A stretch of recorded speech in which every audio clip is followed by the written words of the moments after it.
Bien, un saludo cordial a la distancia a todos los maestrantes.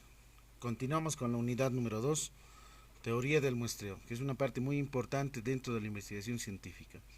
La estadística obviamente está relacionada dentro de la investigación, bajo obviamente desde un paradigma positivista o postpositivista en relación a un tipo de enfoque cuantitativo.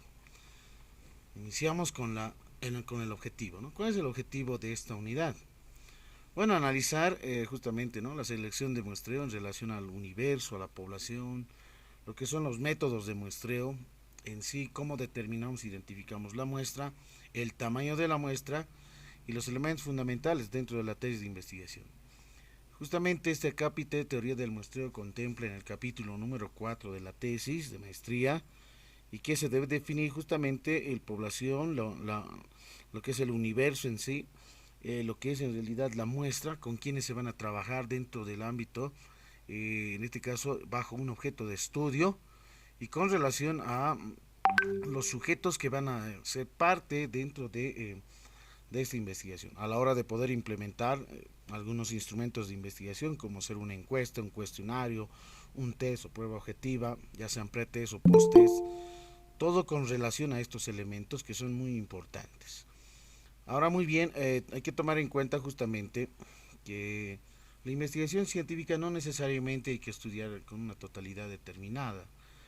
Va a depender mucho del investigador, en este caso, con quienes se va a realizar el trabajo científico. Supongamos que yo quiero realizar un trabajo de investigación en cierta comunidad y que la comunidad no pasa más de 30 sujetos. ¿Sí? Imaginemos que contempla una población muy pequeña, o en realidad son 25, 27 o 28, o en realidad 30, ¿no? Metodológicamente se lo menciona que si tiene sujetos menores a 30, no es necesario calcular el tamaño de la muestra. Metodológicamente se menciona que se tiene que trabajar con todos los sujetos, si son 20, si son 15, con todos los 15, si son 20, con todos los 20 en realidad. Mayormente esto ocurre dentro de las investigaciones cualitativas. Cuando se hace una investigación justamente etnográfica o una investigación acción, donde no necesariamente va a ser una población muy grande en sí, donde se quiere realizar cierto tipo de investigaciones, ya sea en este caso bajo el paradigma naturalista o interpretativo. Las técnicas usuales que se van a realizar justamente son lo que es la observación participante, por sobre todo el diario o cuaderno de campo, que es muy conocido, lo que son las entrevistas en profundidad, entrevistas individuales, entrevistas grupales o trabajar justamente con grupos focales, aplicando probablemente algún cierto tipo de método o el modelo Delphi. Es bien importante mencionar que a la hora de poder emprender un trabajo de investigación se tiene que tener conocimiento del contexto en sí. Vale decir, eso depende mucho de la experiencia del investigador. Supóngase que cada uno de ustedes está en cierto contexto, tal vez algunos en el ámbito rural, otros en el ámbito urbano, y por sobre todo hay que identificar justamente, ¿no?, aquellos fenómenos que se identifican dentro del contexto. Ahora muy bien, eso va en relación a una línea base de investigación. Si la línea base de investigación corresponde en educación superior, si corresponde a lo que es en administración y gestión educativa, si la maestría corresponde a investigación científica, es bien importante ver la línea de investigación que se vaya enmarcando.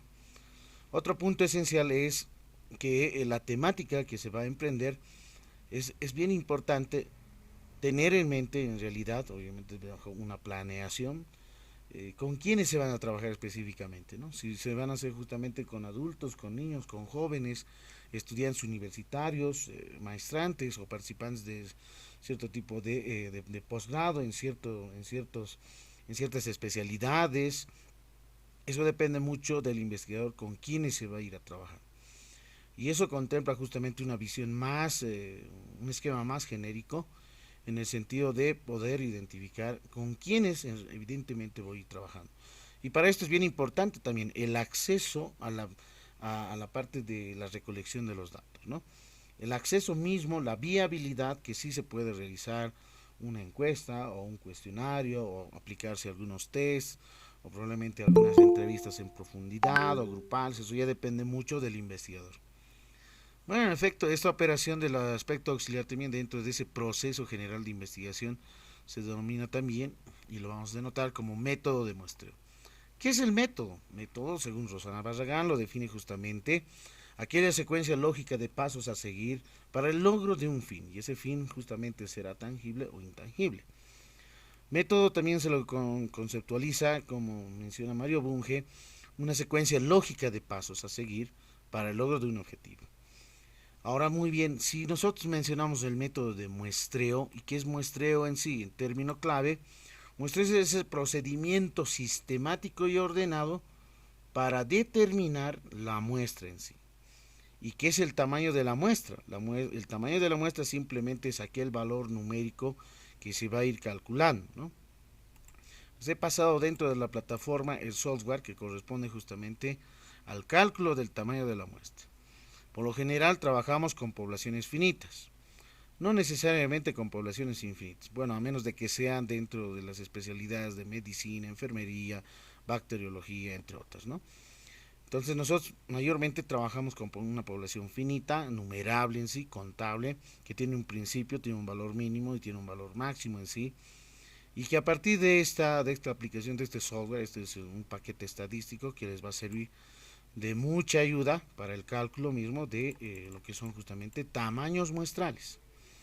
Y el tamaño de la muestra simplemente es aquel valor numérico, número entero en sí, redondeado, mediante la aplicación de la fórmula, y aquí hay una formulita que es n igual, ¿no? Donde z corresponde el nivel de confianza o de confiabilidad elevado al cuadrado.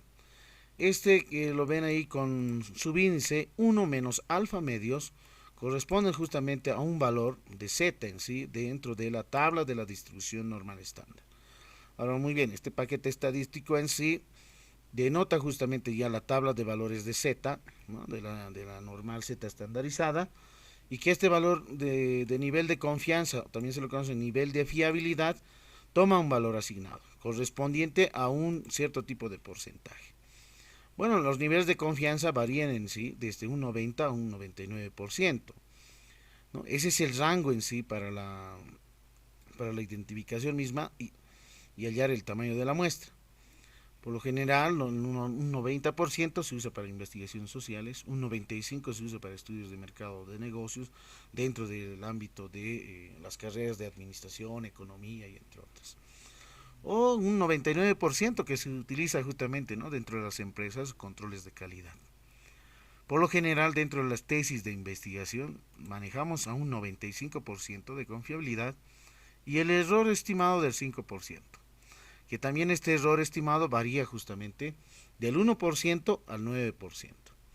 Efectivamente, es el complemento dentro del nivel de confianza o de confiabilidad. El valor estimado justamente va a ser aquel valor que cambie en sí, ¿no? Puede tomar el valor de 1, el valor de 2, 3, 4, 5, 6, 7, 8 o 9. Este rango corresponde a 90, 91%, 92, 93, 94, 95, 96, 97, 98 y 99%. Si pueden observar, lo voy a agrandar un poco más. Si yo cambiaría a un 90%, miren que el tamaño, y obviamente automatizado, tamaño de muestra se reduce, ¿no? A 73. Si yo quiero con un 91%, obviamente va ascendiendo, ¿no? Un 94. En este caso 74 el tamaño de la muestra de una población de 100 sujetos, ¿no? De estimación. ¿Qué tal si asignamos un valor de 92? Entonces sigue ascendiendo a 76, ¿no? Si lo asigno a un 98%, tenemos ahí también un 85 de tamaño. Ahora muy bien, obviamente los errores de estimación también pueden variar. Como dijimos, del 1%, miren, va ascendiendo más al 99%, y si yo quiero a un 7%, de la misma forma va reduciendo.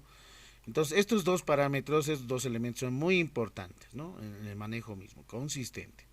Va a decir, si yo trabajo con un 98, esto debería ser el 2%, ¿no? Y ahí justamente el tamaño de la muestra es 97. ¿Qué significa eso? Que la sumatoria de estos porcentajes debería ser 100, ¿no?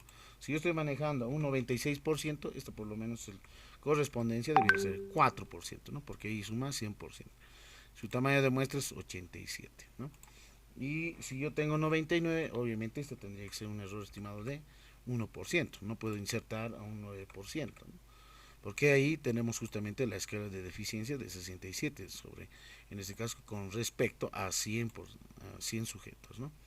Entonces esa parte de correspondencia es bien importante. Análogamente, las probabilidades tanto de éxito o de fracaso, que son P y Q, que se nota justamente en este numerador con el producto mismo de esos valores. ¿Qué es la probabilidad de éxito? Es la probabilidad de que un determinado sujeto sea parte de la muestra, ¿no? Que sea elegido, que sea seleccionado. Y la probabilidad de fracaso es aquellos sujetos que no estén en realidad dentro de la muestra, ¿no? Es decir, son aquellos sujetos de una determinada población que no voy a tomarlos en cuenta en sí, ¿no? Yo tengo una población de esta cantidad, ¿no? Imaginemos que son 100, voy a hacer una muestra en sí, ¿no? Y esta muestra tiene que ser representativa en relación a las características mismas, ¿no? Y esa es la parte muy importante, ya que la muestra tiene que ser significativa y representativa, que tengan las mismas propiedades que la población, y esas propiedades son características. ¿Qué características se identifican en la población? Las variables, ¿no? Las variables que se vayan investigando, que se vayan tratando dentro del análisis estadístico para la investigación. Cada uno de estos elementos de la población corresponde a ser una unidad estadística. Dentro de la investigación científica se lo conoce unidad de análisis, ¿no? A la persona, ¿no? De sexo masculino o de sexo femenino. Entonces, bien importante identificar. Supongamos que yo quiero realizar una temática de investigación en relación a los feminicidios, a los casos de feminicidios que ocurren en el departamento de La Paz. O en caso concreto podría ser, supongamos, en la ciudad de La Paz, ¿no? Porque departamento también no olvidemos que es un contexto muy amplio, muy grande en sí, ¿no? Que contempla 20 provincias. Y ahora sí se toma en cuenta justamente a cierta comunidad, ¿no? Supongamos Batallas, Huachacachi, determinadas comunidades que sí podamos identificarlos, o probablemente si estoy trabajando dentro de alguna comunidad, entonces ver y corresponde justamente, ¿no? Identificar los datos correspondientes a las unidades de análisis. Bueno, si mi temática corresponde a feminicidios, bueno, ¿con quiénes tendría que trabajar? ¿Con los dos sexos o necesariamente con el sexo femenino? ¿Quiénes me podrían dar datos más relevantes al respecto de esta selección misma, ¿no? De esta población? Entonces, probablemente algunos investigadores tomarán en cuenta más del sexo femenino porque probablemente hayan pasado algunas situaciones dentro de la familia, probablemente haya ocurrido justamente algunos problemas que tienen ya experiencias pasadas o experiencias vividas. Y para esta situación, obviamente, hay que ver la accesibilidad y la fiabilidad de la recolección de los datos, ¿no? Si yo voy trabajando, por ejemplo, dentro de un consultorio, ¿no? De abogados, o puede ser también dentro de un departamento que contempla derechos humanos y entre otros, son departamentos que mayormente acceden las personas, ¿no? En este caso supongamos que son de sexo femenino, que hacen las denuncias correspondientes de estos actos que hayan ocurrido dentro de su ámbito familiar interno. Entonces vean que para poder seleccionar una población debo de ver la efectividad y la eficiencia con quienes se va a ir trabajando. Otro elemento importante es considerar que las probabilidades, justamente estas tienen que ser del mismo nivel, ¿no? 50-50%. Es decir, la mitad, ¿no? 50 de sí ser elegido y el 50% de no ser elegido. Tomamos en cuenta el valor de Z, el nivel de confianza, con relación a la tabla normal. Por ejemplo, a un 99%, el valor dentro de tablas de Z estandarizada equivale a 2.58. Este es el dato, este es el valor numérico que se sustituye en esta fórmula, ¿no? Es decir, Z cuadrado, ¿no? De subíndice 1 menos alfa medios. Ese valor será pues 2,58, ¿no? Elevado al cuadrado por la probabilidad de éxito, por la probabilidad de fracaso, el tamaño de la población con los que voy a trabajar. Obviamente todo investigador necesita conocer la población. ¿Cuánto en sí? ¿No? ¿Cuántos son en total? Ahora existen tipos de poblaciones, ¿no? Finitas. En algunos casos serán estratificados, ¿no? Eso ya depende mucho también de la temática de investigación.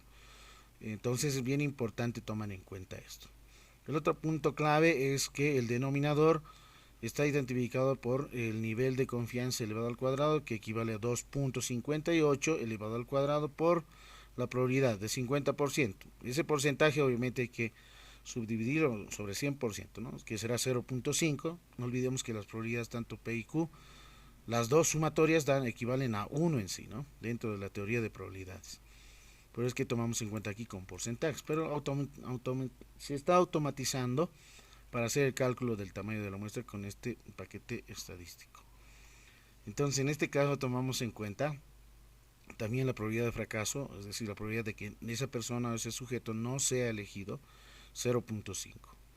Aquí tenemos una suma que divide en este caso que separa este producto, el producto de estos tres valores numéricos, más 1 menos, en este caso n menos 1, ¿no? Donde n es el tamaño de la población. Para nuestro caso particular, n ¿cuánto es? 100, aquí vale 100, entonces aquí va a ser 100 menos 1, eso va a ser, en diferencia, 99. Este es un producto, por el error de muestreo al cuadrado, ¿no? El error de muestreo o de estimación es 1%, es decir, eso equivale en valor numérico 0.01 elevado al cuadrado. Probablemente en algunos libros y algunos otros textos hayan visto otras fórmulas en sí, ¿no? Por ejemplo, aquí se está quitando menos una unidad al tamaño de población. En otros casos las fórmulas son otras, ¿no? Es decir, toma en cuenta a toda la población en sí, ¿no? No se resta ni una unidad. Pero no hay ninguna diferencia cuando se hace el procedimiento sistemático, en este caso, del cálculo correspondiente, ¿no? En ese caso tomamos en cuenta, y lo voy a agrandar un poco más, fórmula del tamaño de muestra para poblaciones finitas. Para poblaciones finitas. Entonces aquí voy a agrandarlo un poco más y voy copiando mi fórmula, ¿no? Entonces esta en comparación de otras. Las otras fórmulas, por ejemplo, son casi similares. El único detalle es que no se hace esta diferencia, es decir, menos 1, ¿no? En realidad es n por, y lo voy a colocar un punto, ¿no? Por el error de muestreo. ¿Sí? Ahí miren, por ejemplo, aquí tengo dos fórmulas, ¿no? Ahora también en algunos libros o textos los van a encontrar con, probablemente no necesariamente van a estar, primero estos tres productos los llevan al final y estos vienen a un principio. Y lo voy a copiar y esto lo voy a ir borrando. Ahí, ¿no? Así más o menos se tienen algunos formularios de lo que son tamaños de muestreo, ¿no? Es decir, como la adición es conmutativa, no hay ningún problema, ¿no? Es decir, 2 más 3 lo mismo que 3 más 2, ¿no? Eso se refiere, ¿no? La ley, uno de los axiomas de los números reales. Bueno, entonces aquí alguno puede pensar, si aquí restamos menos una unidad, me dará otro resultado y será diferente a este otro que no se resta menos una unidad. No cambia nada, ¿no? ¿Por qué? Porque a la hora de hacer el redondeo correspondiente les va a dar el mismo número, ¿no? El mismo dato en sí. Es decir, estas dos fórmulas son las mismas, solamente se está quitando menos una unidad, pero no hace mucha diferencia, ¿no? Ya que se encuentra justamente bajo el denominador correspondiente. Y eso lo pueden hacer como un caso práctico, ¿no? Con algún ejemplo, sustituyendo los valores o los datos. Entonces, el formulario corresponde justamente, muy tarde están ingresando. No, tenemos dos. Entonces, corresponde justamente esta fórmula a las poblaciones, en este caso para el caso finito, ¿no? También existe para casos infinitos en sí, ¿no? Entonces vamos al punto de inicio nuevamente, ¿sí? Y ahí tenemos población infinita, por ejemplo, y en población finita tenemos otra fórmula, ¿no? Otra fórmula que corresponde, ya no, aquí no se tiene conocimiento del tamaño de la población, ¿no? Solamente tenemos probabilidades y que obviamente esto más adelante se lo conoce como la varianza correspondiente, que se hace una aproximación probabilística en sí, y que este producto justamente aquí no está el n mayúscula, no tenemos dentro del denominador correspondiente. Lo que sí se hace es identificar, ¿no? Tener conocimiento, la probabilidad de éxito Donde están marcados los valores, en este caso las casillas, celdas de color amarillo, ahí es donde se hacen las modificaciones. En las casillas de color blanco o plomo, no necesariamente, no se hacen las modificaciones. Entonces, si no se tienen datos, no se puede tomar hasta el 5% como un error aceptable. Es la parte muy importante, ¿no? Cuando se desconoce, por ejemplo, totalmente los parámetros que se van a utilizar, tanto estas probabilidades, ¿no? Por ejemplo, aquí es 75, pues obviamente 50 dijimos, y automáticamente el siguiente el complemento es 50%, ¿no? Es decir, el valor numérico este es 0.5 y este también es 0.5, ¿no? El error de muestreo, por lo general, tomamos en cuenta un 5% y el nivel de confianza un 95% de fiabilidad o confiabilidad. Y en este caso, por ejemplo, miren, si solamente depende de probabilidades y el nivel de confianza respecto a el error de estimación de muestreo, tenemos ahí un tamaño de muestreo de 384. Obviamente esto se trabaja en base a un margen de estimación, ¿no? Y la población de tamaño de población ajustada, ¿no? Supongamos que son de 10.000, es una muestra ajustada, corresponde a 370 en este caso, ¿no? Es decir, se ha reducido un poco más en base a estas probabilidades que emergen, ¿no? Por ejemplo, si yo asigno a un 70%, automatizamos y esto cambia a ser 30 y miren, va ascendiendo, ¿no? Si yo quiero trabajar a un 90%, obviamente se automatiza, el siguiente es 10 y va recurriendo, va cambiando en sí, ¿no? No olvidemos que el nivel de confianza del 95% se trabaja con 1.96. Este es el valor numérico con el que se trabaja. Se reemplaza aquí en la fórmula 1.96 elevado al cuadrado por la probabilidad, en este caso de éxito 0.95 y Q sería en este caso, perdón, sería 90, 0,9 y 0,1 o 0,10, ¿no? Entonces, esos son los valores que se van realizando la parte del cálculo, ¿no? Ahora, ¿cómo se denota eso, ¿no? Manualmente. Tal vez alguno de ustedes debe querer hacer también el cálculo manual. Bueno, hoy en día nos sirve más los softwares estadísticos porque a partir de ellos ya podemos ir realizando, ¿no? De manera más directa, más rápida en sí. Lo que el investigador necesita es eso, ¿no? Herramientas estadísticas que puedan viabilizar, ¿no? De manera más oportuna, más rápida y no tardar en sí, ¿no? Bueno, aquí voy a insertar dentro del editor de ecuaciones,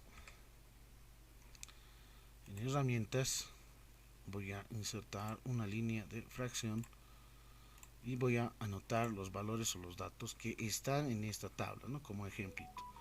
La probabilidad de éxito pues, es 90%, ¿no? Dividen este 90 para eliminar el porcentaje entre 100%.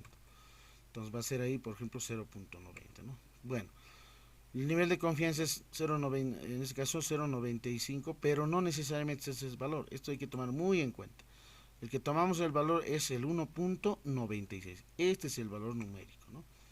Entonces aquí voy a anotar con un exponente, según la fórmula, es 1.96 elevado al cuadrado multiplicado por la probabilidad de, en este caso es 90%, eso es un valor numérico 0.9 o 0.90, ¿no?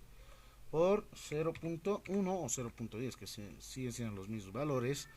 Y el error de estimación en este caso será miren aquí tenemos el 5%, ¿no? Entonces tomamos en cuenta 0.05, pero elevado al cuadrado. Entonces voy a realizar con un exponente cuadrático. Ahí está, 0.05 al cuadrado, ¿no? Entonces, realizando estas operaciones, primero el cálculo numérico del numerador, multiplicamos esto, luego obtenemos un resultado y hacemos la división con el denominador correspondiente, ¿no? Ahora, si alguien está con su calculadora, puede ir calculando cuánto vale el valor del numerador, 1.96 elevado al cuadrado por 0.90 por 0.10. Si alguien hace ese cálculo numérico con una calculadora científica, tomamos en cuenta justamente, ¿no? Tiene que salir exactamente 138 el tamaño de la muestra, ¿no? Pero este dato es obviamente el valor numérico entero, ¿no? Lo que sí hacemos es hacer el redondeo, ¿no? El redondeo correspondiente. No podemos trabajar con decimales, ¿no? No puedo decir que tengo 5 sujetos en sí, ¿no? Un momentito, por favor, voy a la puertita, listo, ahora sí. Entonces aquí realizamos el cálculo. ¿Cuánto nos da en el numerador? Si alguien tiene una calculadora a la mano, ¿no? Puede ir multiplicando y va a ir calculando. En este caso el numerador da 0.9604. Y el error de estimación, que dice 0.05 elevado al cuadrado, ¿no? ¿Cuánto tenemos ahí? ¿Cuánto es el valor? 0.05 elevado al cuadrado. Sería 0.0025, ¿sí? ¿Están de acuerdo? ¿Sí? Si alguien verifica, 0.0025 sería, ¿no? En realidad. Luego hacemos la división, ¿no? Entre el numerador y el denominador. Y ahí vamos a tener 0.9604 dividido entre 0.025. 0.25. Y ahí van a tener el siguiente dato, ¿no? 384.16. Entonces aquí es la parte importante, ¿no? No olvidemos que el tamaño de la muestra tiene que ser un número entero. Bueno, aquí miren, tenemos 138 como tamaño de muestra en sí, ¿no? Entonces aquí hay que verificar, a ver si alguien ha hecho el cálculo correspondiente.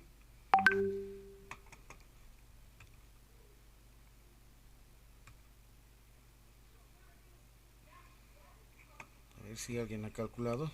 Está correcto, 1.96 elevado al cuadrado por 0.5 por a 0.90 después aquí, ¿no? Por 0.10. Aquí está, aquí hay un error de typeo, ¿no? Es 0.34 57 44, ¿no? Ese es el dato correcto, ¿no? Es que lo he multiplicado con 0.505, por eso me daba ese otro resultado.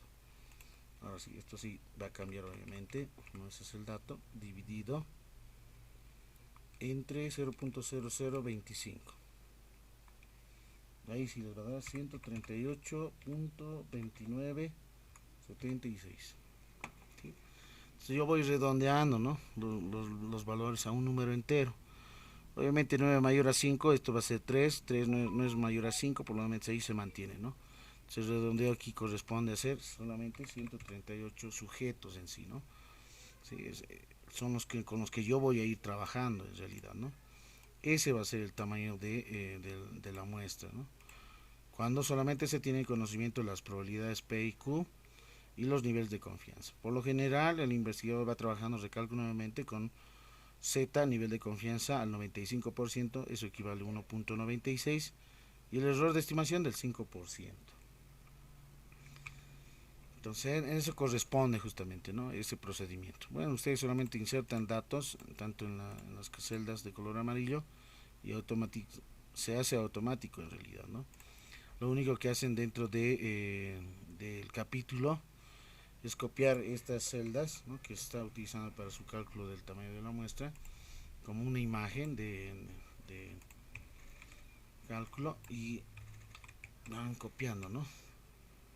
Los datos correspondientes.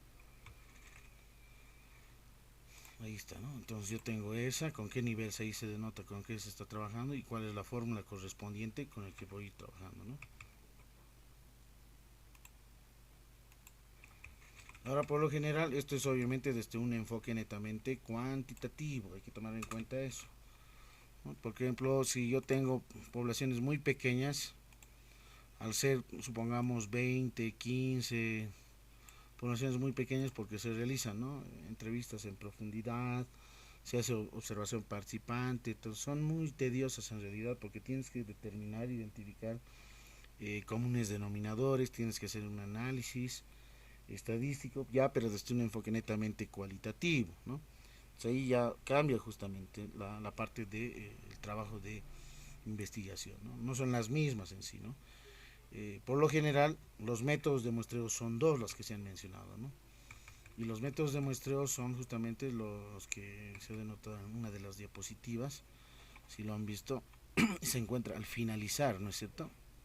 Aquí denota, por ejemplo, cálculo de tamaños para población finita, población infinita. Y estos son los métodos básicos, ¿no? Los 5 métodos de muestreo que se trabaja por lo general, ¿no? Muestreo aleatorio simple. Ahora, estos 5 métodos, los que son usuales, y hay otros también, ¿no? Probabilísticos o aleatorios, ¿no? Significa que voy a trabajar mediante el uso de fórmulas, voy a hacer un cálculo numérico, a eso se refiere, ¿no? Es decir, está más estrechamente estos métodos de muestreos probabilísticos a un enfoque de investigación cuantitativa, a diferencia de las otras 5 que son relacionadas más desde un enfoque de investigación cualitativa, ¿no? Porque aquí no vas a utilizar fórmulas, ¿no? Va a depender mucho de la experiencia del investigador, va a depender mucho de la accesibilidad del contexto donde va a indagar o recolectar los datos, va a depender mucho qué tipo de procedimiento sistemático va a ir realizando el análisis de cada una de las unidades, ¿no? Entonces, las unidades aquí hay que tomar en cuenta ciertas características identificadas. Si van a ser sujetos, de qué sexo, de qué rango de edad, quiénes son, estudiantes, docentes, hay que ver todas las características, ¿no?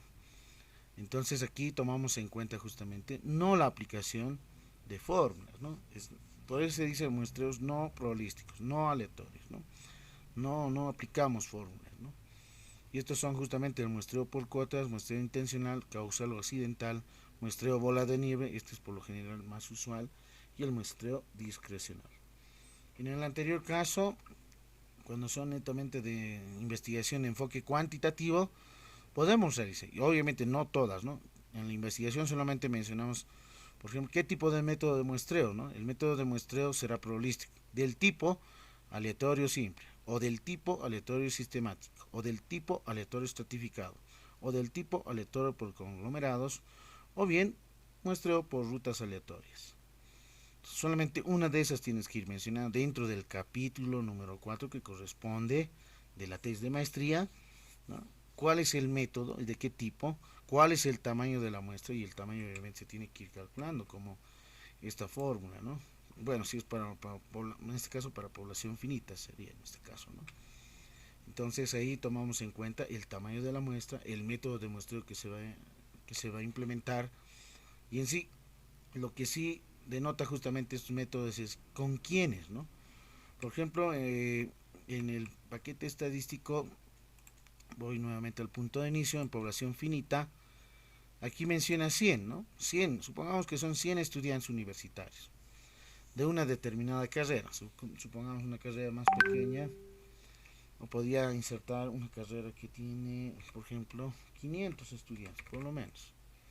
500 estudiantes, eso es dentro de la Facultad de Ciencias Puras, hay pocas cantidades, ¿no?, de estudiantes, como el caso de las carreras de estadística, carrera de matemática, carrera de física, carrera de química, pero las que son mayormente grandes son, por ejemplo, la carrera de bioquímica, farmacia, lo que es justamente la carrera de informática, otras, otras carreras que son muy grandes en sí, ¿no? Como la carrera de Derecho, la carrera de Administración de Empresas, Economía, Auditoría, entre otros. Entonces aquí identificamos con cuántos voy a trabajar y se va calculando automáticamente. Y obviamente dijimos a un 95%, equilibrando al 5%. Y obviamente estas probabilidades no cambian, ¿no? Pero tal vez alguno de ustedes quiera hacer un cambio correspondiente, digamos de 60, y eso obviamente automáticamente cambia a ser 40. Ahí por ejemplo tengo el tamaño de muestra de 212, ¿no? Entonces por lo general se va perdiendo ahí, ¿no? 217, voy aumentando un poco más, ¿no?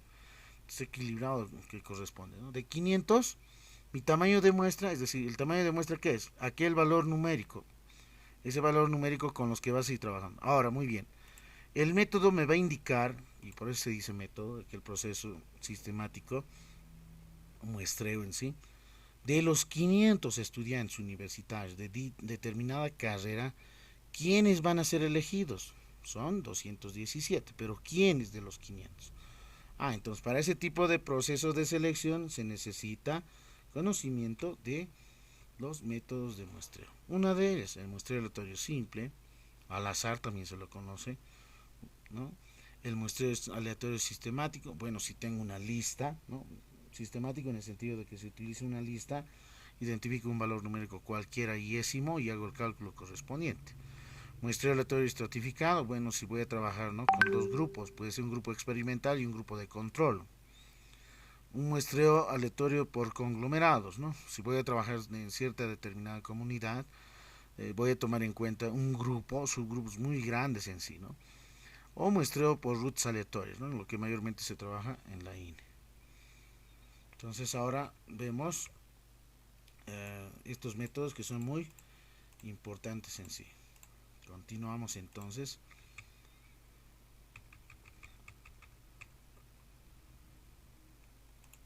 Métodos de muestreo. Bien, entonces ya sabes cuál es el tamaño de muestra dentro de tu investigación, con quiénes vas a trabajar. Tienes que tener conocimiento de la población objetivo, es la parte muy importante. Debes de calcular el tamaño de la muestra y mencionar cuál es el método de muestreo que vas a implementar dentro de tu investigación. Obviamente esto a partir de un enfoque de investigación netamente cuantitativo. El paradigma correspondiente que está muy relacionado a este enfoque es obviamente una investigación netamente de paradigma positivista en sí, ¿no? O postpositivista, algunos lo conocen como también la relativista.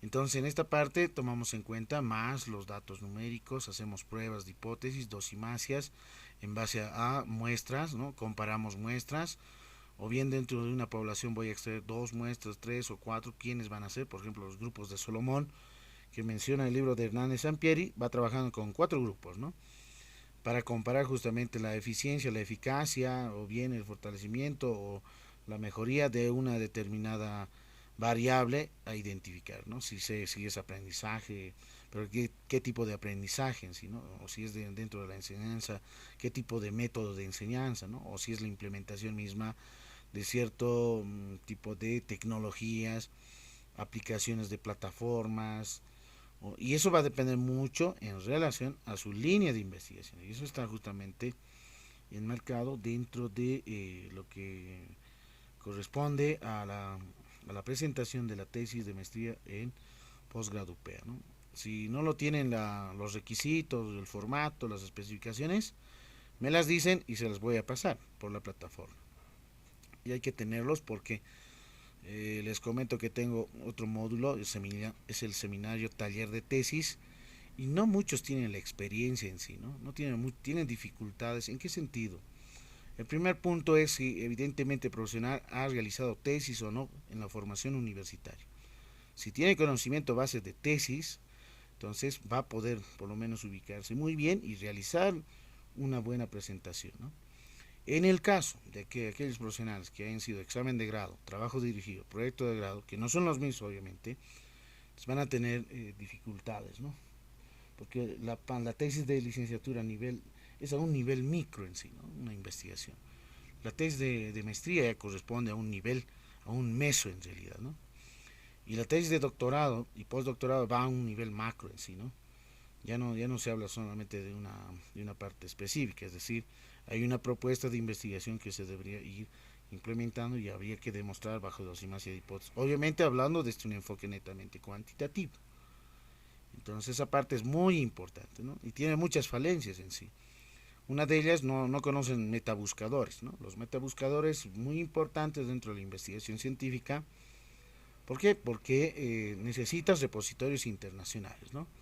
Donde contemplan artículos científicos de revistas, se tienen textos, libros en digital, tesis de maestría, de doctorado que les puede servir de referencia para el estado de arte y entre otros elementos que son muy importantes. Identificar justamente las teorías, ¿no? Las teorías básicas, las teorías intermedias y las megateorías en sí. Entonces, si no se tiene muy bien ese conocimiento, van a tener dificultades, ¿no? Van a tener muchas dificultades, muchas falencias que les va a fallar en sí, ¿no? Y para la presentación del perfil, obviamente la temática tiene que estar muy bien definida, ¿no? El tema en sí, ¿no? Porque si alguno va a realizar un cierto tipo de cambio y no tiene un buen asesor o tutor, no les va a ir muy bien, ¿no? Van a tener que reformular según sugerencias de tribunales que se les vaya designando. Son solamente dos tribunales designados que los van revisando la tesis y le corresponden a informes para la mejoría o el pase de defensa de tesis. Bueno, vamos con el método de muestreo aleatorio simple. El procedimiento. consiste en que cada elemento tiene la misma probabilidad, equiprobabilidad. ¿Cómo se determina la probabilidad? Es n minúscula, que es el tamaño de la muestra, sobre n mayúscula. Por ejemplo, aquí yo tenía un ejemplo, ¿no? 500, mi tamaño de población, 217, tamaño de muestra, ¿no? Entonces su probabilidad, la probabilidad de ser seleccionada, ¿cuánto es? Es este dato, 217 dividido entre 500. Muy bien, a ver, voy a ir a mi documento en Word y anotamos aquí, a ver,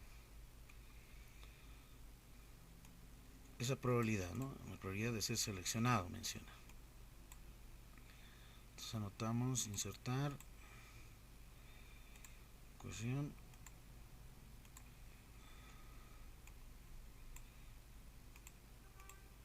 Ahí está. Probabilidad de ser seleccionado es igual a ¿cuánto? Menciona en ese procedimiento n minúscula sobre n mayúscula, ¿no? Es decir, tamaño de muestra dividido entre el tamaño de población. Como el caso particular, como el ejemplo, hemos tomado en cuenta que cuando yo tengo definido un tamaño de población de 500, su muestra es de 217, ¿no? Aquí, por ejemplo, va a ser 217 de 500. Y si alguien hace la división con la calculadora, ¿cuánto es esa probabilidad de ser elegido? 217 dividido entre 500, obviamente, lógicamente, la mitad de 500 sería 250, ¿no? Entonces su probabilidad va a ser menor a 50%, ¿no? Es decir, menor a 0.5. En este caso es 0.434, ¿no? En realidad 0.43 más o menos, ¿no? Si hacemos un redondeo. Esa es su probabilidad, ¿no? Con dos decimales. Probabilidad de ser seleccionado. Ahora bien, hay que definir obviamente la población. Asignar un número a cada individuo. Si tengo, por ejemplo, 100 estudiantes universitarios, obviamente a cada uno le podría asignar un valor numérico, ¿no? 1, 2, 3, 4, 5. Voy nombrando a cada uno de manera aleatoria. Y les menciono que cada uno de ustedes va a realizar un bolillo, anote su número y el nombre correspondiente de cada uno de ellos. Y voy a determinar el cálculo de mi muestra, ¿no? Saco ahí, por ejemplo, mi tamaño es de 217. De los 500, ¿cuántos voy a elegir? Solamente 217. Entonces voy a extraer según la cantidad del tamaño de la muestra, ¿no? Mecanismos que se pueden utilizar: la tómbola, ¿no? Puede ser bolos dentro de una bolsa, una urna, tablas de números aleatorios random, entre otros, ¿no? Por lo general puede ser una urna en sí, ¿no? Entonces tienes ahí los bolillos de los estudiantes, de los 100 estudiantes universitarios, o 500, como lo estamos mencionando en este ejemplo, y voy extrayendo, ¿no es cierto? Uno por uno, ¿no? ¿Cuántos voy a extraer? 217. Ese es el procedimiento de muestreo aleatorio simple, ¿no? Ahora, ¿qué pasaría si tengo una población muy grande, muy extensa, ¿no? Imaginemos que tengo una población de 2000, 5000, imagínense, muy grande en realidad, ¿no? Entonces no voy a poder trabajar con ese tipo de procedimiento, ¿no? No tanto la tómbola, ¿no? Imagínense tantos bolillos, o en la urna, ¿no? O en una bolsa en sí, las que voy utilizando, ¿no? Entonces ahí voy a tener dificultades, ¿no? Puedo utilizar números de random, aleatorios, o bien en algunos casos utilizar otro tipo de método de muestreo. Bueno, entonces esos son los pasos a seguir, ¿no? Como ejemplo también que corresponde aquí, por ejemplo, se tiene una cobertura, ¿no? Entre 1200 niños de una determinada escuela X, su muestra es de 60, se hace una lista de todos los niños en sí, numerados del 1 a 1200. Obviamente todas las instituciones educativas tienen una lista, ¿no? Por curso, por paralelo. Ahora eso también depende mucho, si son paralelos o cursos, hay que ir seleccionando con quiénes, ¿no? Entonces eso ya depende mucho de la experiencia del investigador. Depende también con quiénes va a trabajar, la accesibilidad, la facilidad de los cursos, ¿no? Imagínense que yo soy maestro, entonces tengo accesibilidad, supongamos trabajo en 3 unidades educativas, entonces tengo accesibilidad al nivel secundario, supongamos, ¿no? Entonces puedo tomar en cuenta, podría realizar justamente un trabajo de investigación para hacer en comparación de esas 3 unidades educativas de cierta comunidad, ¿no? Entonces eso ya depende mucho del investigador cómo vaya utilizando. El otro punto es el muestreo aleatorio sistemático. Sistemático porque ya están ordenados, es decir, ya están enumerados en sí, ¿no? Cada curso, por ejemplo, ya tiene una lista, ¿no? O las carreras universitarias en Cardex, en oficinas de Cardex o secretaría les entregan, ¿no? Tienen una lista ya en Excel, en sí, ¿no? Ya todos los estudiantes, ¿no? Por semestre o por en este caso, si son semestrales o anuales en sí, ¿no? De determinadas carreras, ¿no? Entonces tiene una lista, de esa lista se calcula el factor K, que es n sobre n minúscula, es decir, tamaño de la población dividido entre el tamaño de la muestra. Por ejemplo, ¿cuál sería nuestro factor?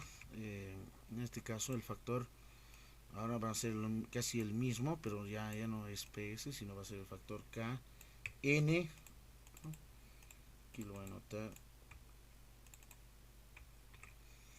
Aquí anotamos el factor K, ¿sí? K, ese es el factor. Y aquí cambia, ¿no? Aquí es el tamaño de la población dividido entre el tamaño de la muestra. Aquí cambia, ¿no? 500 entre 217. ¿Cuál sería el factor? Supongamos que yo estoy trabajando con 500 estudiantes universitarios, mi muestra es de 217. Para si yo voy a utilizar como investigador el método de muestreo aleatorio sistemático, tengo ya una lista, ¿no? Entonces de esa lista voy a ir seleccionando. Ahora, ¿cuál sería el factor? Aquí, por ejemplo, es 500 sobre 217. ¿Sí? Entonces ahí se tiene, por ejemplo, 2.30, etcétera, ¿no? En realidad voy a redondear esto, ¿no?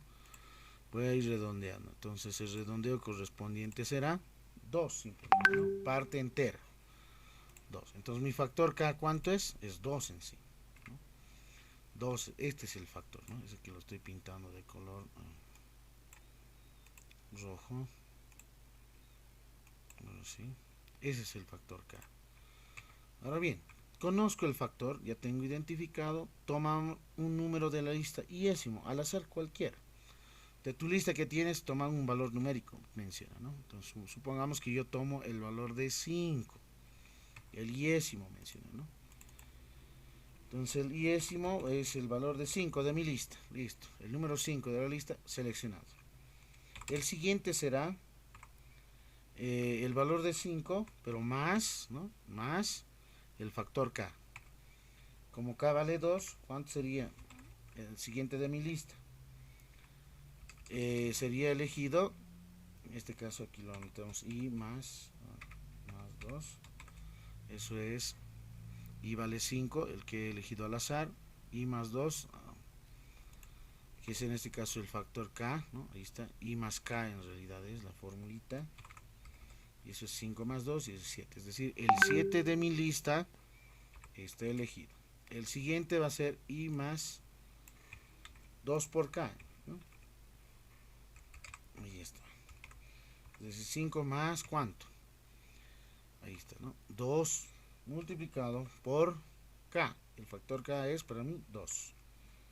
Entonces, ¿cuánto es? Va a ser justamente 2 por 2 es 4 más 5 es 9. Es decir, el 9 de la lista está elegido. Ahora bien, y así sucesivamente, ¿no? Así sucesivamente van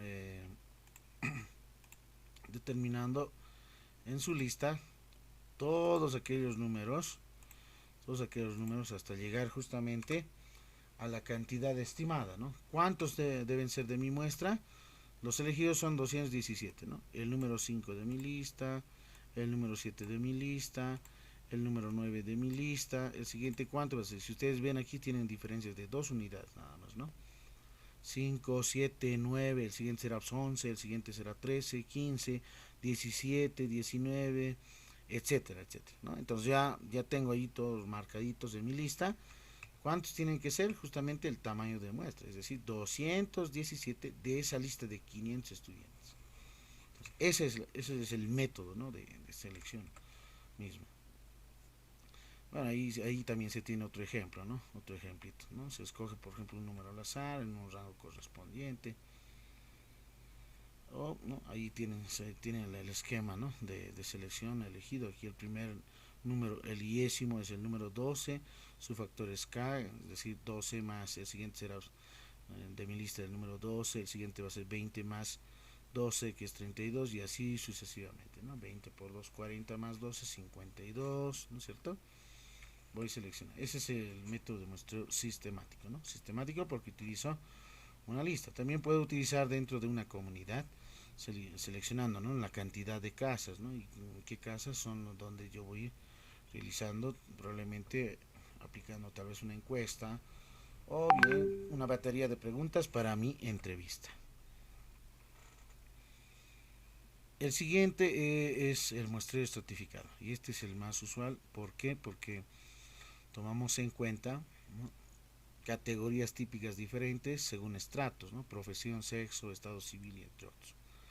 La fijación simple de cada estrato corresponde al igual número de elementos muestrales, ¿no? La fijación proporcional se distribuye de acuerdo a su peso o tamaño de población de cada estrato. Y la fijación optimada tiene previsible dispersión de los resultados, tiene poca aplicación, no se suele conocer la desviación estándar en sí, ¿no? Estas son las dos usuales, las que mayormente dentro de trabajos de investigación se utilizan. Procedimiento. Primero hay que definir con quiénes voy a trabajar, ¿no?, la población, cuánto es el tamaño. Ya tengo el tamaño, calculamos el tamaño de muestra. Identifico la cantidad de estratos, cuántos estratos tengo, ¿no?, L. Y aplico el método de estratificación simple o proporcional, o bien puede ser la óptima, ¿no?, si se tiene alguna desviación estándar conocida. Para esto tomamos en cuenta lo siguiente. El muestreo estratificado por afijación simple, ese es el tipo de método de muestreo. Primero, como pueden observar, tengo aquí 1, 2 y 3 estratos, ¿no? Adultos, jóvenes, niños.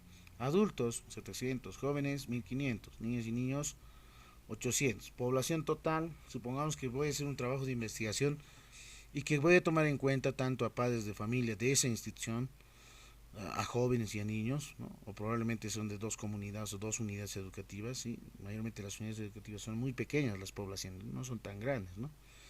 Entonces imaginen que tengo ahí, ¿no?, relacionado a esta, hacemos la sumatoria total es de 3000, este es el 100%. Por otro lado, la muestra, para cada uno de los estratos voy a seleccionar un determinado tamaño en sí, ¿no? Por ejemplo, aquí la muestra del estrato de adultos es 40, de jóvenes 40 y de niños y niñas 40. Suma total 120. De 3000, supongamos que el tamaño de muestra es 120. Se dice fijación simple, ¿por qué? Porque todos tienen el mismo tamaño, ¿no? Si es 120 y tengo tres estratos, 120 dividido entre 3, eso es 40. Es decir, a cada estrato le corresponde 40, 40, 40, ¿no? Obviamente de 700 puedo seleccionar 40, de 1500, 40, de 800, 40, para alcanzar el tamaño de muestra estimado. Ahora bien, ¿qué pasaría si los estratos cambian? Imagínense aquí sería 1, imaginen 1500, 800, etc. Obviamente cambia el tamaño de población.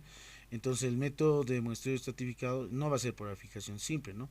Imagínense que yo menciono aquí 40 y solamente aquí hay 1. ¿Cómo yo puedo extraer 40 de 1? Imposible, ¿no? Hay una contradicción. Por lo tanto, otro es el tipo de método de muestreo. Y se lo conoce justamente por método de muestreo estratificado por la fijación proporcional. Aquí tengo otro ejemplo, miren, tengo 35 estudiantes, 30 docentes, 27 padres de familia, 20 administrativos. El valor mínimo de estos datos en la parte superior es 20, ¿no? Entonces, por aplicación simple, puedo extraer 20 de cada uno de los estratos, ¿no? 20 de los 27, 20 de los 30 y 20 de los 35, ¿no? Obviamente 20 aquí, a todos los voy a tomar en cuenta. Es otro ejemplo de fijación simple, que el investigador lo propone. Ahora, el proporcional es bien importante. Miren aquí, por ejemplo, tengo 700, 1500, 800, etcétera. Voy a calcular los porcentajes. 3000 es el 100%, ¿no?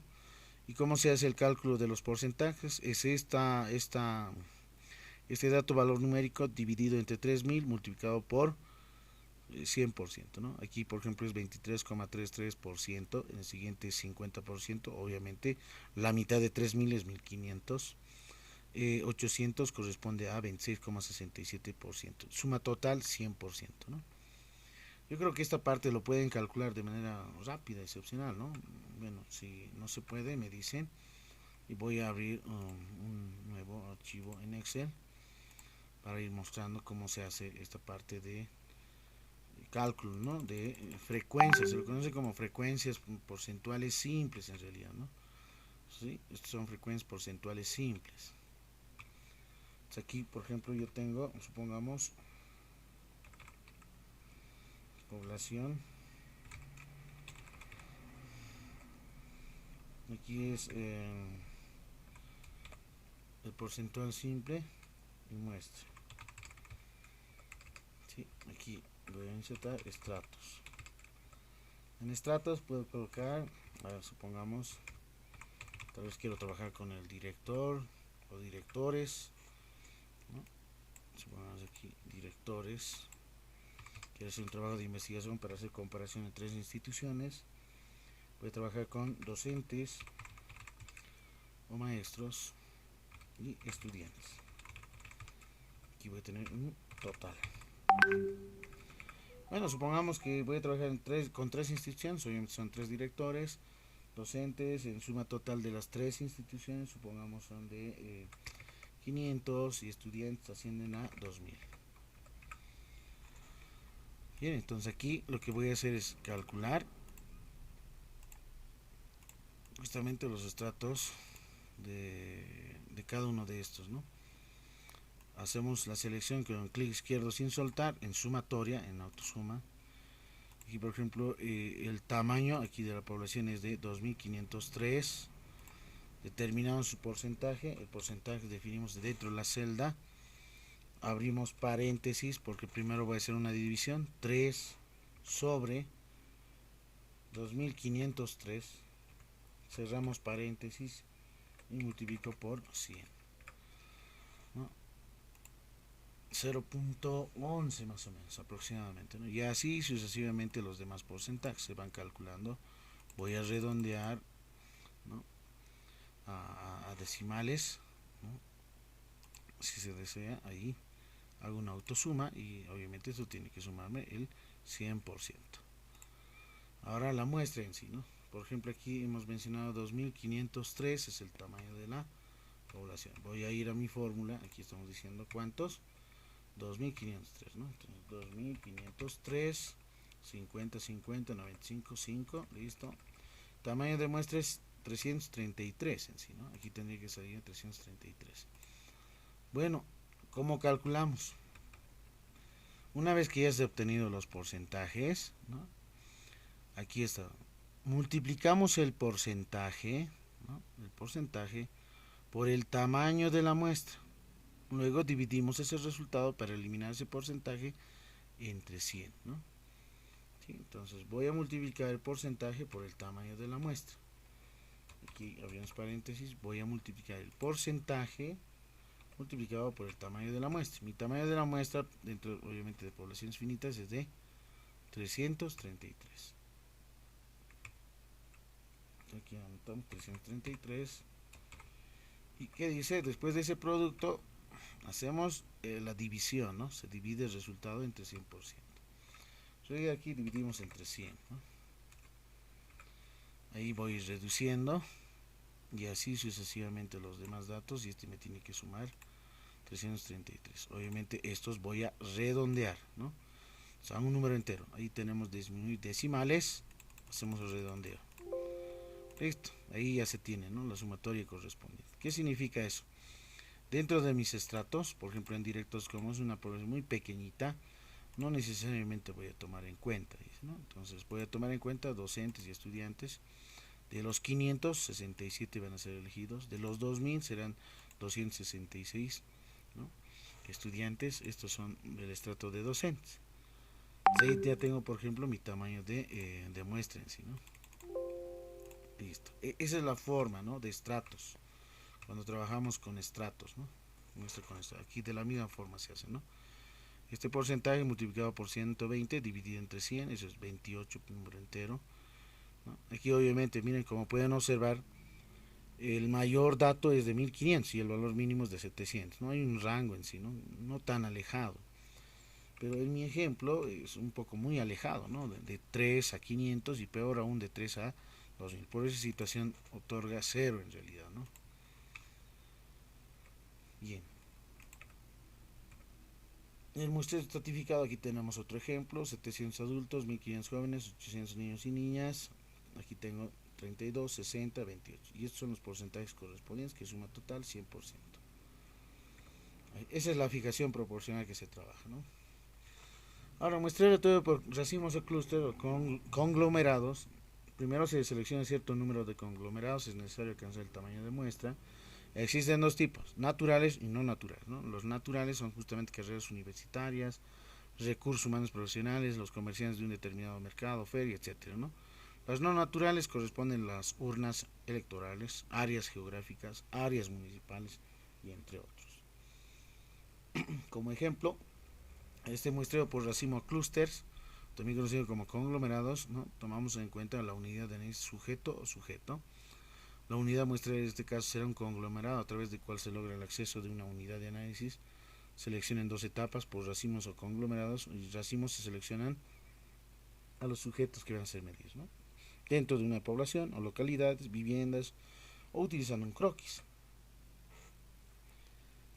Aquí, por ejemplo, tengo una cierta comunidad A, es el primer conglomerado, un conglomerado número 1, ¿no? Que corresponde. Y aquí tengo otros ejemplos, por ejemplo, conglomerado, unidades geográficas, distritos, pueblos, organizaciones, clínicas, entre otros. O puede ser en facultades, ¿no? Facultades de ciencias económicas y financieras, ciencias jurídicas y sociales, facultad de química y farmacia, etcétera, ¿no? Entonces ahí tengo justamente este tipo de muestra es usual para cuando se tienen grandes grupos en sí, ¿no? Para grandes grupos. Aquí, por ejemplo, hago una estratificación. Miren, aquí tengo los estratos correspondientes versus conglomerado, ¿no? Conglomerado dentro de de un espacio geográfico, a diferencia del caso estratificado, ¿no? No a todos en sí. Aquí se toman algunos puntos nada más, ¿no? Algunas unidades de análisis dentro de esa comunidad, ¿no? Supongamos que es una comunidad que está dividida en 4 cantones, ¿no? Por cantón voy a seleccionar por estratificado, ¿no es cierto? Por estrato según a su tamaño. Y aquí por conglomerados obviamente será el área en sí, ¿no? Área geográfica. Por rutas aleatorias, cuando no se cuenta con un listado de la población, ¿no? Se va utilizando. La persona que entrevista realiza un recorrido al azar, partiendo de un punto de origen en una zona y siguiendo las rutas establecidas. El procedimiento es establecer obviamente una área de muestreo, definiendo el punto de partida, definir la ruta donde se van a seleccionar los miembros de la muestra, hasta alcanzar el tamaño de la muestra ya definida. ¿Cómo se lo hace? Por ejemplo, mayormente en los censos, ¿no? Por ejemplo, en el censo de la gestión 2012, a cada uno de los encuestadores se les marca, ¿no? Un croquis, una ruta correspondiente, ¿no? Por qué casas o por qué calle o de qué zona tiene que realizar las entrevistas, ¿no? Recolección de los datos, ¿no? Las encuestas en sí, ¿no? Entonces, esa es la forma, ¿no? De ir realizando, ¿no? Hasta obtener justamente, se lo conoce también random routers, ¿no? De los elementos que se seleccionan en base a una ruta, ¿no? Esto es lo que mayormente se va utilizando, ¿no? Como un método dentro de la INE. Y que este año probablemente, ¿no? En el mes de noviembre se va implementando, ¿no? El nuevo, la nueva recolección, ¿no? De datos sociodemográficos a nivel nacional. Por otro lado, mencionamos muestreos no probabilísticos, ¿no? Por cuotas, intencional, muestreo causal o accidental, muestreo bola de nieve y un muestreo discrecional.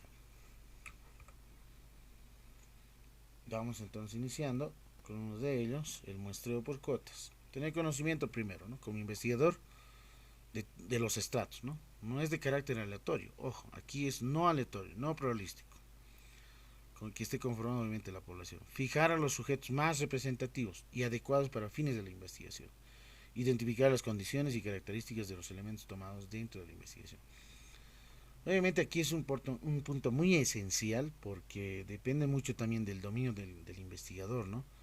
Si yo, por ejemplo, como investigador, y aquí está este caso, es un caso muy importante, probablemente yo a docentes voy a implementar cierto instrumento, ¿no? No olvidemos que existen técnicas cuantitativas y técnicas cualitativas, ¿no? Y correspondientes a sus instrumentos determinados, ¿no? Supongamos que a docentes voy a realizar, ¿no? Voy a realizar una encuesta y tanto a estudiantes. Pero también quiero probablemente rescatar, ¿no? Algunos datos importantes dentro de esta población muy pequeña como estrato, ¿no? 3 directores. Entonces probablemente yo con los 3 podría realizar la técnica de la entrevista en base a una entrevista semi-estructurada o conocida también como batería de preguntas, líneas bases, obviamente en relación a la temática de investigación, que es lo que voy a ir tratando, identificando y recolectando, ¿no? Entonces ahí, por ejemplo, puede ser, en este caso, mi enfoque, si voy a hacer encuesta, voy a hacer entrevista, voy a realizar justamente tal vez hasta una observación a una observación participante, entonces mi enfoque de investigación será netamente mixta, ¿no? Mixta en el sentido cuantitativo o cualitativo. Si es cuantitativo, ¿qué significa? Que más voy a utilizar, prepondera en este caso, más métodos, técnicas e instrumentos cuantitativos que el cualitativo. Ahora, si es en el caso de cuantitativo, menciona indica que voy a utilizar más métodos, técnicas e instrumentos cualitativos que el cuantitativo. Entonces, esa parte es muy importante, ¿no? Para el dominio, ¿no? Porque hay muchos investigadores que se enfocan netamente al cuantitativo y otros netamente al cualitativo, ¿no? Esos son los enfoques en sí, ¿no? Enfoque, en este caso, cuantitativo, ¿no?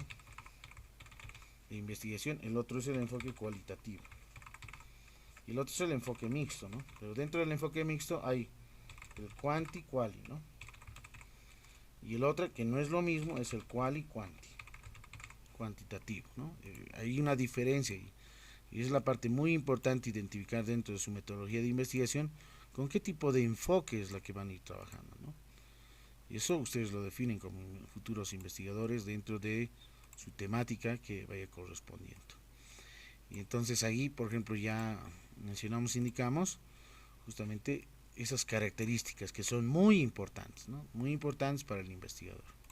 Entonces el enfoque mixto, por ejemplo, ahí podría en este caso utilizar, ¿no? Dependiendo eso, ¿no? De la experiencia misma también del investigador. ¿Qué características tiene el muestreo por cotas? Debe ser conocerse los estratos de la población o los individuos más representativos, ¿no? Es decir, si yo quiero hacer dentro de una institución, tendría que tener acceso, accesibilidad para poder realizar, ¿no? Obviamente el permiso correspondiente, que cierta institución voy a realizar un trabajo de investigación, obviamente te da el visto bueno, el bobo en sí, si vas a poder emprender la investigación o no, en realidad, esa es la viabilidad. Se fijan unas cuotas que consisten en un número de individuos que reúnen determinadas condiciones. Y esas determinadas condiciones son las unidades de análisis que se caracterizan, supongamos sexo, estado civil, edad en el rango definido, ¿no? Que sea parte, ¿no? de una determinada institución o no, si tiene, por ejemplo, algún cierto tipo de grado académico, es decir, todas las variables que se le vayan atribuyendo, ¿no? Esas características, ¿no? Esas variables en sí. Todos los elementos conocidos de la población tienen que aparecer en la muestra, se debe asegurar que aparezca en la misma proporción que en la población. Obviamente, ¿no? Aquí dentro de los métodos de muestreo no probabilístico no necesariamente voy a tener poblaciones muy grandes, ¿no? A diferencia que los probabilísticos. Porque ahí sí necesariamente debo de calcular, ¿no? Claramente y efectivamente cuando yo inserto, por ejemplo, solamente 15, miren, con las mismas probabilidades y nivel de confianza, 14 me da, ¿no? Entonces aquí, por ejemplo, no es necesario calcular, ¿no? Un tamaño de muestra. Si son 15 sujetos, voy a hacer observación participante o entrevista en profundidad, obviamente para las historias de vida, una investigación del tipo etnometodológica, o puede ser una investigación etnográfica, puede ser una investigación acción participativa, o va a ser una investigación del tipo fenomenológica, hermenéutica, esos ya corresponden al paradigma interpretativo naturalista, de enfoque puro cualitativo, ¿no? Entonces ahí, por ejemplo, mis poblaciones son muy pequeñas. Entonces, si son 15, metodológicamente tomamos en cuenta a los 15, no es necesario calcular, ¿no? Pero ¿qué pasaría si son 1500? ¿No? Obviamente, ¿no? A los 1500 voy a entrevistar, no, se va a tardar mucho tiempo en sí, ¿no? No. Va a ser muy engorroso también hacer el análisis de 1500 encuestas en sí, ¿no?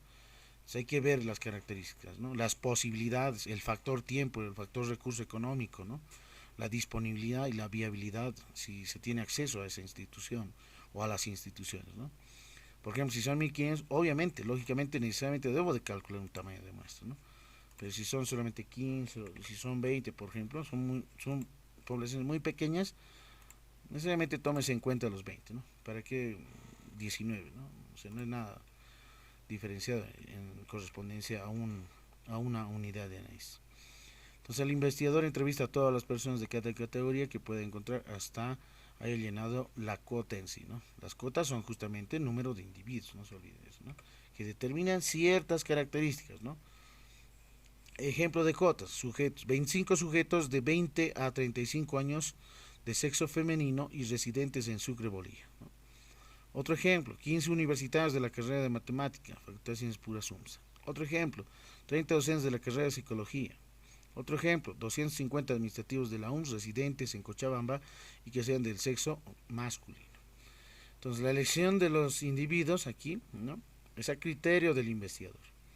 Obviamente tienes que conocer los estratos, ¿no?, donde te encuentras. Esa es la parte muy importante, ¿no? Si no tienes conocimiento de esos estratos, no vas a efectivizar muy bien, de manera correcta y con eficiencia, tu trabajo de investigación.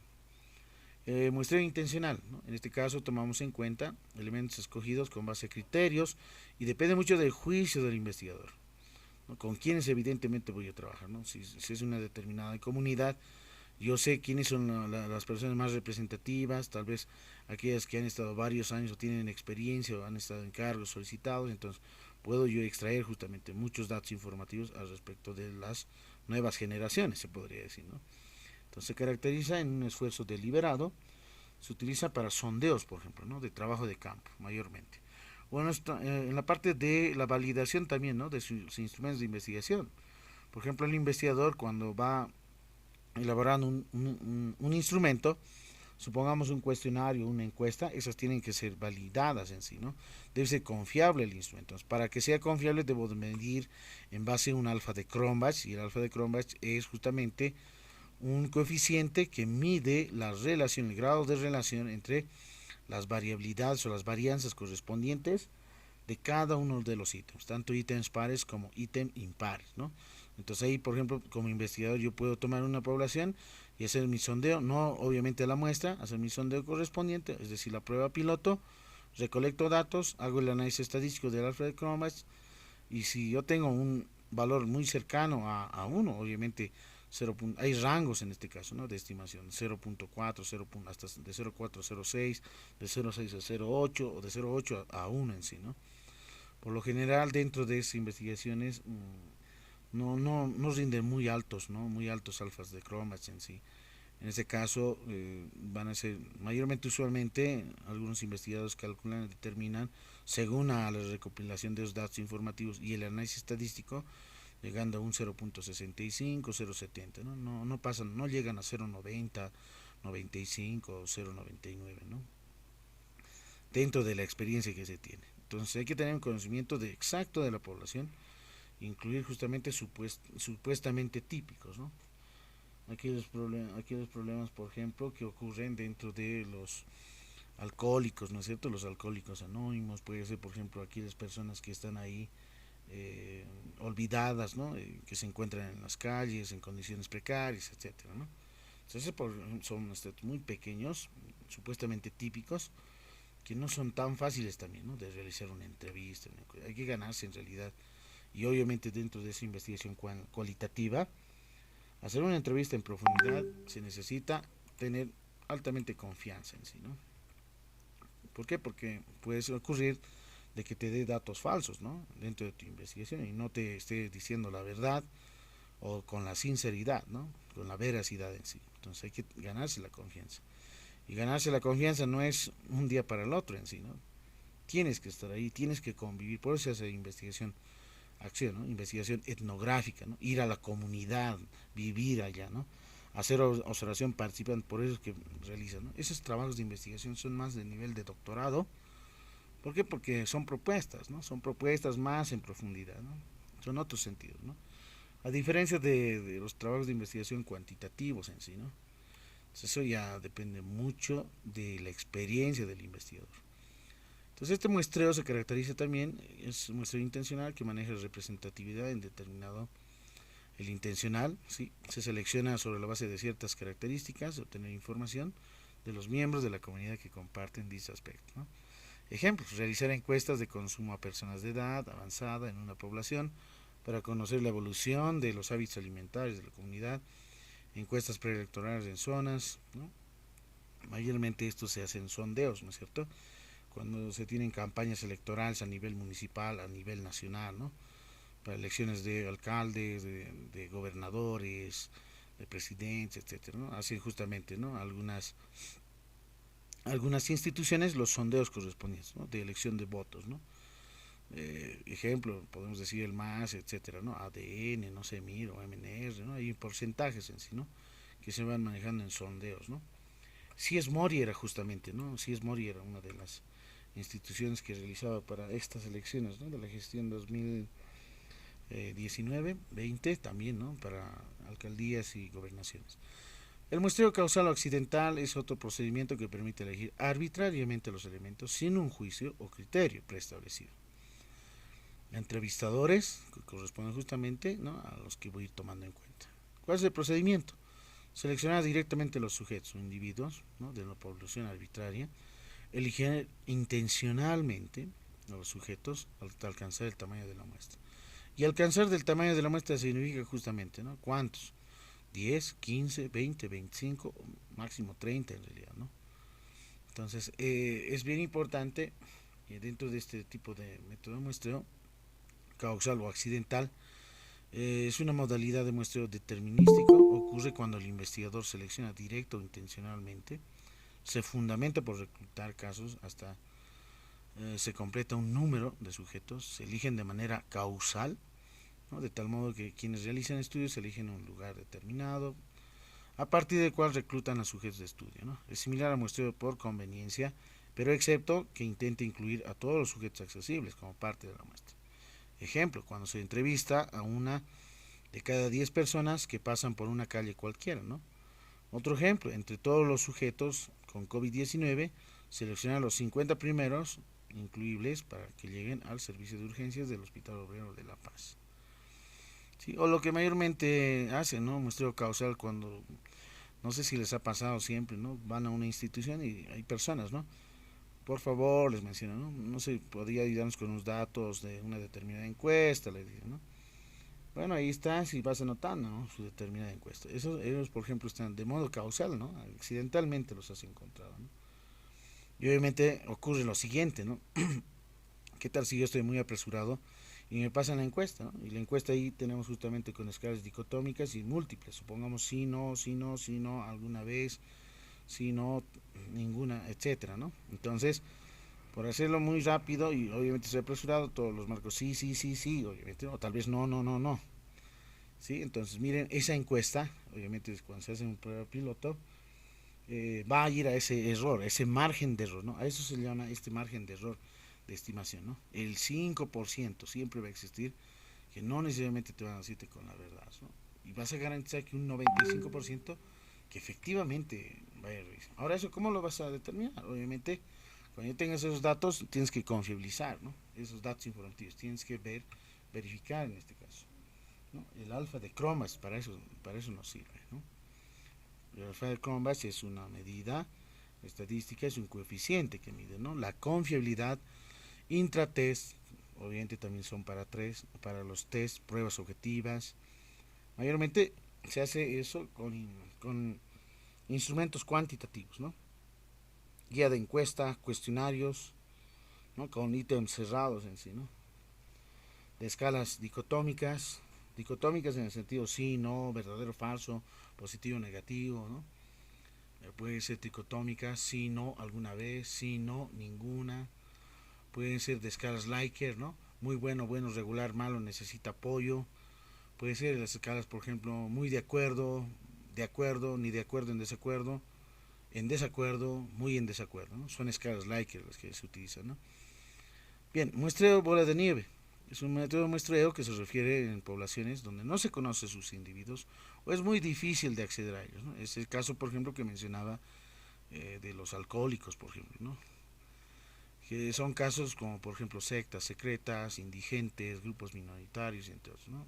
Se llama muestreo de bola de nieve porque cada sujeto estudiado propone a otros en sí, ¿no? Es decir, yo como investigador Seleccionamos justamente, ¿no?, individuos conocidos, ¿no?, que tiene que tener conocimiento del investigador, y a través de ellos, una vez que yo los entreviste, o tal vez voy a hacer una encuesta, debo de proponerles que me traigan a una persona, o tal vez a dos en algunos casos, tal vez otras personas no me van a traer a ninguna conocida, etcétera, ¿no? Esto mayormente se hace cuando se tiene cierto tipo de estructuras, ¿no?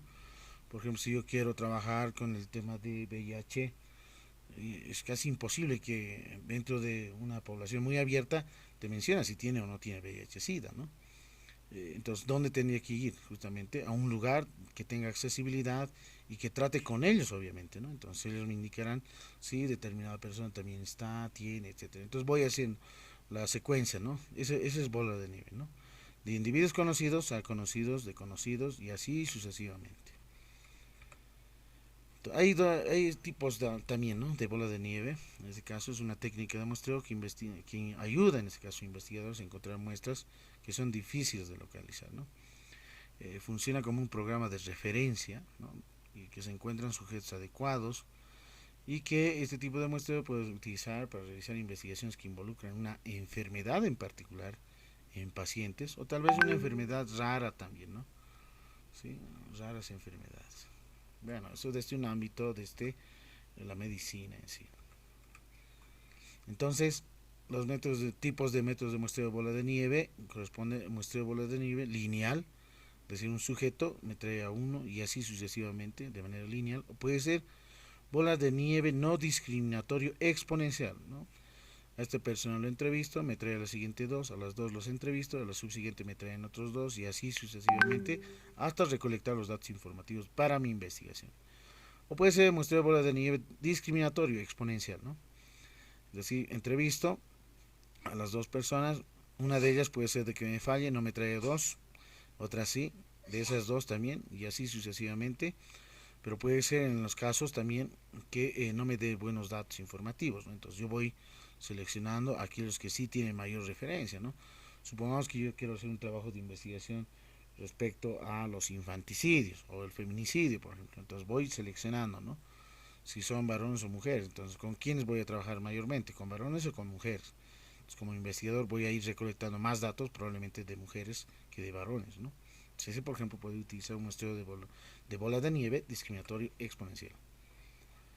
Bueno, tenemos el último, el muestreo discrecional por juicio. Es una técnica de muestreo no probabilístico.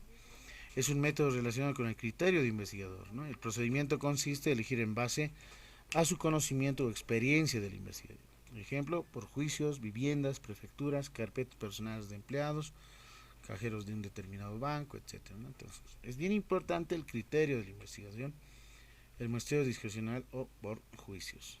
¿Qué características tiene?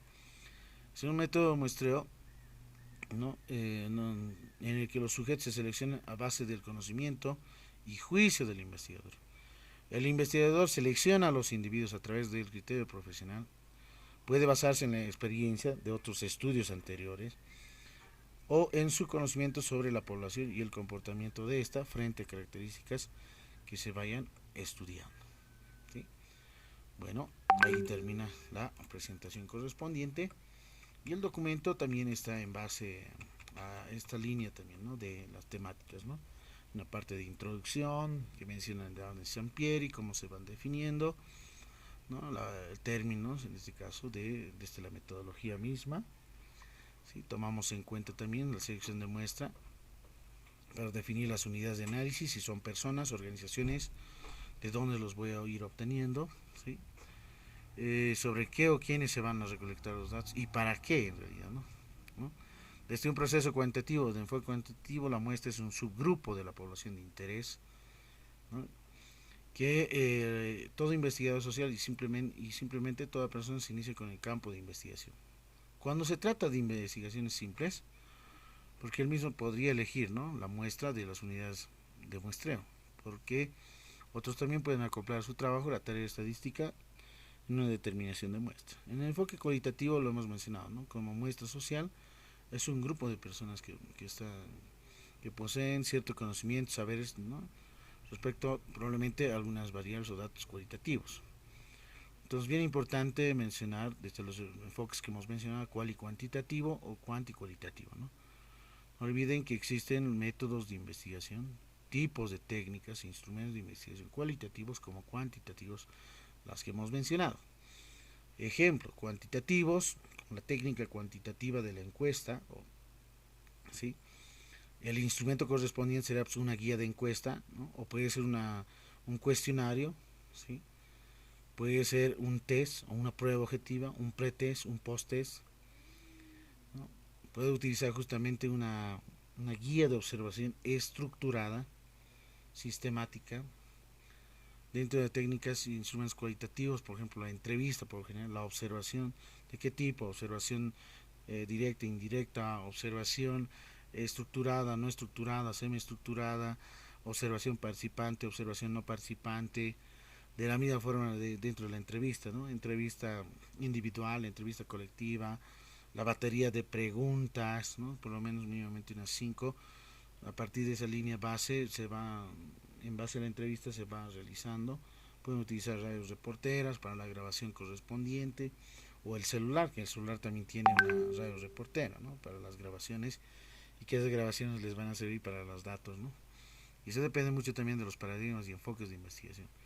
Ahí menciono en el capítulo los conceptos fundamentales. Se dice universo, en este caso población infinita. ¿Y qué es una población infinita? Que tiene un principio pero no tiene un fin, ¿no? A diferencia de una población finita, solamente se denomina población en sí, ¿no? Esa parte es muy importante que menciona Rufino Moya Calderón. Una población infinita es aquella que no tiene límites o cotas superiores en sí, ¿no? Tiene un número infinito de elementos. Entonces, universo es obviamente eso, ¿no? Universo es algo más amplio, más grande en sí, ¿no? Que va creciendo, ¿sí? Eso se lo conoce como población infinita. Y solamente se lo dice población, aquella que es población finita. Y esa parte muy importante, ¿no?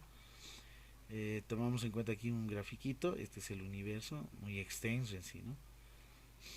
Entonces, universo, población o colectivo, también Ezequiel Anderek lo menciona, la totalidad de ese conjunto de elementos u objetos que se desea investigar y estudiar justamente una fracción que es la muestra y pretenda que reúna justamente esta muestra las mismas características en la misma proporción correspondiente. Entonces, el efecto del universo de población se refiere a la totalidad de unidades de análisis que se vayan utilizando. Padua define un universo de población. Palabras que utilizan técnicamente refieren al conjunto total de elementos que constituye un área o de interés, en este caso, ¿no? Analítica. Aquí se tiene, por ejemplo, unidad educativa San Vicente Paul, nivel población, nivel secundario de una unidad educativa. El tamaño es obviamente finito, contable, numerable, porque tengo ya las listas. Si yo quiero la galaxia Andrómeda, es decir, la población de estrellas de la galaxia Andrómeda, es obviamente infinito, ¿no? Mi teleférico, por ejemplo, el universo correspondiente, departamento de auditoría como población, es un caso finito. El cerebro humano, ¿no? Neuronas cerebrales de la zona parietal del cerebro, ¿no? Un caso no necesariamente infinito, ¿no? Infinito en realidad, ¿no? Pero se tienen unos ciertos aproximados que varían en sí. Entonces ahí se tiene la definición justamente que procede del latín antiguo clásico, populus, que significa población o pueblo, y que Roma republicana y la imperial justamente toman en cuenta estas definiciones dentro de inscripciones, de suscripciones que van realizando, ¿no? Hoy en día en muchos casos toman en cuenta la traducción misma del Senado y la población, que son justamente los romanos. Aquí se tiene el cuadro comparativo entre población, muestra y unidad de análisis observada, ¿no? Ejemplo, 2014 estudiantes de la carrera de Ciencias de Educación de la UPEA, 500 estudiantes de la carrera de Ciencias de la Educación de la UPEA, tamaño de muestra 500, tamaño de población 2014, unidad de análisis observada, estudiante, que sea estudiante regular inscrito, que asista constantemente de la determinada carrera, ¿no? Y en dicha universidad. Entonces, ahí se tiene un cuadro comparativo entre población finita, muestra y unidad de análisis. Que yo creo que lo han dado una lectura correspondiente a esto. Bueno, muchas gracias por su atención y ahí terminamos la sesión del día de hoy. Son aproximadamente 9:38, ¿no? 9:40 en sí. Bueno, No sé si alguien tiene alguna consulta de las actividades del foro y de la tarea. Ninguna, nadie. Bien, en la parte del chat correspondiente, anoten por favor su nombre Buenas completo noches. para tomar en cuenta la asistencia del día de hoy. Sí, anoten su nombre completo en el chat de mensajes de llamadas de este Meet, su nombre completo, los que están presentes. Sí, creo que tienen alguna consulta. Mientras tanto, voy a hacer ya finalizada la grabación correspondiente. Si no se va a ir expandiendo. Dígame, dígame. Licenciada, buenas noches. Buenas noches. Licenciado, respecto a la tarea de la primera tarea y el primer foro, no sé si lo podría habilitar, por favor, hasta el día de mañana, ya que ¿Hasta qué fecha dice? prácticamente mi persona no ha podido entrar a la plataforma, entonces, Ya. no sé, hasta el día de mañana, licenciado, por favor. Em, lo voy a ver, no lo he visto. Creo que estaba con fecha, no es hasta mañana. No sé si lo he ampliado. No sé si alguien está en plataforma, podría verificarlo. Si en el caso de que no esté, que esté solamente hasta este fin de semana, tal vez hasta el domingo 3 de julio, pues voy a ampliarlo un poquito más, ¿ya? Esa parte Cristian, no se disculpe. preocupe. Sí, sí, lo escucho. Sí,